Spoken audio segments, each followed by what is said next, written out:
Hello friends, நம்ம favourite சீரியலில் அடுத்து என்ன சுவாரஸ்யமாக நடக்குது என்ன பார்க்குறீங்க?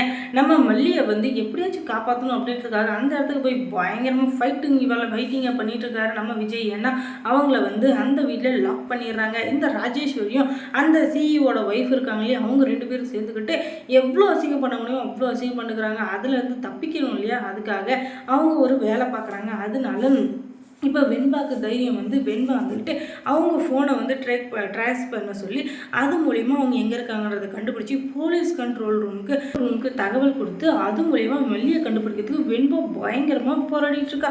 ஏன்னா அவளுக்கு அவங்க அம்மா எங்கே போயிருக்காங்கன்றது நல்லாவே தெரியும். இந்த வேலைக்காக போயிருக்காங்களோ இல்லையோ, ஆனால் அவங்க ஃபோன் நம்பரை வச்சு அவங்க எங்கே இருக்கான்றதை கண்டுபிடிக்க முடியும். அதனால் அவங்க அம்மா இல்லை அப்படின்றதுக்காக இப்படி ஒரு துணிச்சலான வேலையை செஞ்சுருக்கா. அது மூலிமா மல்லி வந்து எங்கே இருக்காங்கன்னு கண்டுபிடிச்சி எல்லாரும் போய் அவங்கள வெளுத்து காப்பாற்றி விட்டுறாங்க. அதுவும் இல்லாமல் இப்போதைக்கு இவங்க 2 பேருக்கும் கொம்பு முளைச்சிச்சு என்னவோ தெரியல. எப்போ பார்த்தாலும் மல்லி ஏதாச்சும் ஒன்று சொல்லிக்கிறது, அசிங்கப்படுத்துறது, இதே வேலை வச்சுங்கிறாளுங்க. இவர்களுக்கெல்லாம் சுடு சொன்னி இல்லை போல். அதனால தான் எப்போ பார்த்தாலும் மல்லிக்கிட்டே உரண்டையில் தின்கிறாளுங்க. ஆனால் இவங்களுக்கு ஒரு நாள் ஆப்பு வைக்க தான் போகிறாங்க நம்ம மல்லி. ஆனால் எப்போ எப்படின்னு தான் தெரியாது. ஆனால் புயலுக்கு முன்னாடி எப்படி அமைதியாக இருக்குமோ அந்த மாதிரி அமைதியாக வந்துட்டு பின்னாடி வைக்காங்க பாருங்க ஒரு ஆப்பு. அதுக்கப்புறம் அவளுக்கு 2 பேரும் ஏழவே கூடாது, தர்மடியாக அடிக்க போகிறாங்க.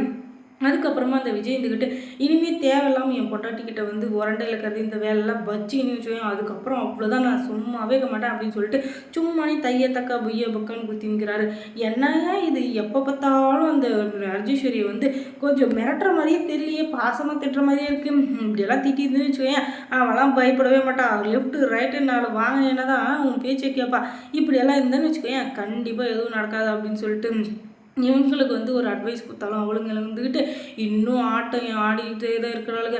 அதுக்கப்புறமா இவங்க வந்துக்கிட்டு அந்த மல்லியை என்ன பண்ணுவீங்களோ ஏது பண்ணுவீங்களோ எனக்கு தெரியாது, ஆனால் அந்த மல்லி இனிமேல் வேலைக்கு வரவே கூடாது. அவன் மேலே ஏதாச்சும் திருட்டு கேஸ் ஏதாச்சும் ஒன்று போட்டு அவளை ஜெயிலில் தள்ளுறீங்க, அதுக்கப்புறம் மற்றதை நான் பார்த்துக்கிறேன். இன்னும் 2 3 எதனா ஒரு கேஸை போட்டு அவளை உள்ள தலையிட்டு வச்சுக்கோங்க, அதுக்கப்புறம் நான் நிம்மதியாக இருப்பேன். அதுக்கப்புறம் இதுக்கு பிரச்சனையே இல்லாமல் நான் மேலே மேலே மேலே போயிட்டே இருப்பேன். அவளுக்கு வந்து நான் மேலே போகிறத பார்த்து வயிற்றுச்சல் பட்டு தாளை குனிஞ்சு நிற்கணும், அதுதான் என்னோட ஆசை. இதுக்கு மட்டும் நீங்கள் உதவி பண்ணுங்கன்னு வச்சுக்கோங்களேன். அதுக்கப்புறம் நீங்கள் எதிர்பார்க்காத பணத்தை நான் அள்ளி அள்ளி வாரி அடிக்க போகிறேன், அது வேணும்னா நான் சொல்கிறது செய்யுங்கன்னு சொல்லிட்டு மல்லி வேலை பார்க்குற அந்த ஆஃபீஸில் போய் பேசுகிறாங்க. எம்மாடியோ இவ்வளோ மாதிரி ஒரு ஆள் இருந்தாங்கன்னு வச்சுக்கோங்க, ஊட்ட 2 துண்டாக்கிட்டு போயிடுவா. இப்படிப்பட்டவ இருக்கிற இடத்துல ஒரு சோறு கூட இறங்காது. ஆனால் மல்லி இவ்வளோ நாள் எப்படி இருந்தாங்களோ அதுதான் எனக்கு ஆச்சரியமாக இருக்குது. அடுத்து என்ன நடந்திருக்குன்னு நீங்கள் தெரிஞ்சுக்கணுன்னா நம்ம சேனலை சப்ஸ்கிரைப் பண்ணுங்கள். தேங்க்ஸ் ஃபார் வாட்சிங்.